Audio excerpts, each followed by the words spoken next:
আপনাদের নয় এটা, না আপনি বসবেন, আপনাদের নয় বিষয়টা, বিষয়টা পার্টির বিষয়। না আমি বলছি আপনি তো আজকে বসবেন, মানে না আপনাকে বলবো না কার সঙ্গে বসবো। আমি পার্টির কর্মীদের সঙ্গে, নবগঠিত কমিটির সঙ্গে কথা বলতে পারি।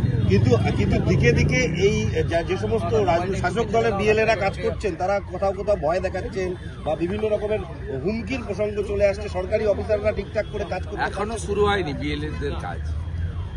এসআইআর যখন ঘোষণা হবে, আজকে বড় মিটিং আছে দিল্লিতে, সবাই জানেন, সিওদের নিয়ে। তখন এসআইআর এর গাইডলাইন বেরোবে, বিএলএ 2দের কাজ শুরু হবে, সেখানে হবে। এখানে তো সবাই আক্রান্ত হয়। এখানে ভারতীয় জনতা পার্টির সর্বভারতীয় সভাপতি জেপি নাড্ডা আক্রান্ত হয়, কেন্দ্রীয় মন্ত্রীরা আক্রান্ত হয়, এলওপির গাড়িতে পেট্রোল দেওয়া হয়, এবং সাথে সাথে এখানে কে আক্রান্ত হয় না? সিবিআই আক্রান্ত হয়েছে, ইডি আক্রান্ত হয়েছে, এনআইএ আক্রান্ত হয়েছে, ইনকাম ট্যাক্সের অফিসাররা আক্রান্ত হয়েছে, সেন্ট্রাল ফোর্স আক্রান্ত হয়েছে, পুলিশেররা কখনো টেবিলের তলায় ঢুকে কখনো শাটার নামায়। আক্রান্তটা কে হয়নি?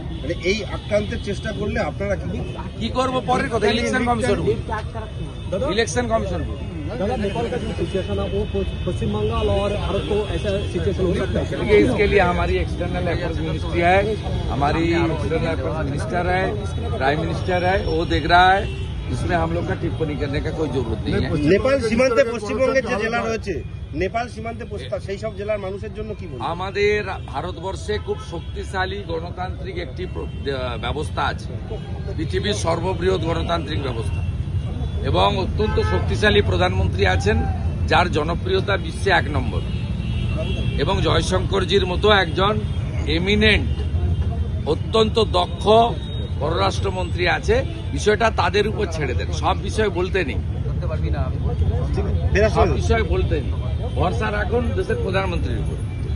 এগুলো उनार ऊपर छेड़े देवा भालो, सब विषय नेपाल में जिस तरीके से जो करप्शन है उससे तो पश्चिम बंगाल में कर रहा है, तो इससे ज्यादा करप्शन है। देखिए, हम लोग बाहरी देश के बारे में इस तरीके से टिप्पणी नहीं करते।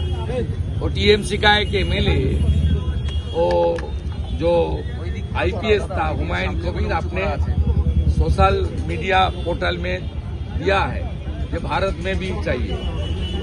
ये लोग का मकसद देख लीजिए, हम लोग इतना घटिया बात नहीं করছি। এসআইআর ঘোষণা কি সময়ের অপেক্ষা? এসআইআর ঘোষণা কি? এসআইআর তো নতুন নয়, 2002 হয়েছে, 2025 হবে।